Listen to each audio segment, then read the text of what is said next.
الطاولة ما شاء الله عندي كبيرة، بحسن ما نقضيها ناولني وخذ واعطيني. انا بحب وزع بالمقبلات صحنين، عرفتوا هيك؟ زينهم بطريقة هيك خفيفة. هلا هون انا الرز على فكرة قرب يستوي، ما ضل له كثير. هون رح اعمل الفتوش، طبعا ماما كثير حاطة في البقمة.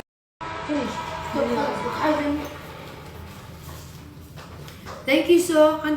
عندها احتفال اليوم انه في رز وكذا وهيك، هي كثير بتحب الرز. ف ما كنت جاي قد ما قص قامت لي في رز. لا في رز. اوكي ثانك يو. ثانك يو يا عزيزتي. ماما شو ماما؟ هات شو هاد؟ عنها ايه بدك اياه تفرق. شوية ملح. دانا حبيبتي تعالي قولي لي الخبز لهنيك، بعدين بدي بلش اقلب الكبه هاي يكفي؟ ايه بكفي خلص حاجه. لهون اكيد الزيت والزيت اهم شي بالفتوش.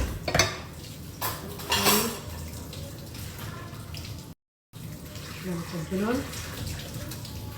ثانك يو سو. قطعت شي الخس كبير، شي الخيار صغير. الله يوفقكم. معلش كله طيب. انا بالعاده بقول لها بالي عرفت لو خلص قلت لها فتوش خلص مو سلطه عن تنقيسه. طيب دحين بحطيهم شبك ليش كده. هذا يعني اكيد بسم الله. صح لازم نطلع من هني بعدين، بس ما خلص بس. ليش ما في سكون؟ لا في تطوي يعني دوري على الخضرة يعني ما ولا سند ماما بعد. لا بده رمان سند. بدك رمان عطيني يا عمي. بليز بليز اطلع على برا يا سند بليز. وانت بليز اطلع على برا يا ماما. حطيت الهاي بس ليش ما نزلتي؟ نزل لوحده؟ نزل لوحده. حاجته الرز استوى. انه هاي انا بحب صراحه اقلي فيها بس بطاطا، بس كان روقه وهيك اظبط. خلصنا كل شيء، صار وقت نحضر الطاوله. دندون صحون لبن، حطي زبادي لبن صغيره وحطي الشرب. اوكي يا عمري؟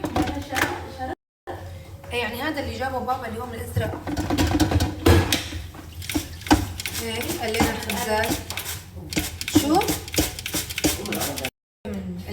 من قلب الفريزر تتركوه على جنب لتفك. لا غلط. شو حبيبي؟ خلاص خلصنا؟ لا جيبي لي الكبة